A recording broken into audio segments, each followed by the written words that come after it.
Begin by grabbing the top corner of the seal. Gently pull it away.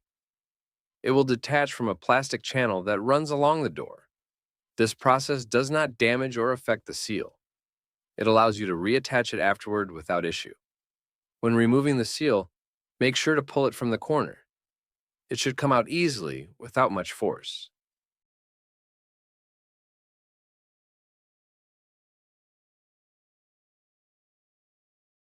After removing the seal, you will see the plastic channel on the door.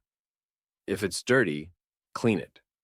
Use warm, soapy water to remove any residue or food particles. Then, take the new door seal. Notice the dart on the back designed to fit into the channel. I recommend starting with the corners when attaching the new seal. Align them and press to clip in. The rest of the seal should follow smoothly, clipping into place around the entire door. Ensure every part of the seal is properly clipped into the channel. Unsecured sections can lead to inefficiencies in the fridge's sealing.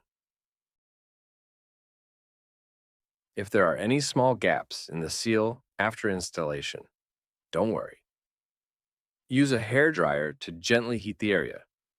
The seal will expand slightly and fill the gap, ensuring a tight fit. This method is applicable for most contemporary fridges.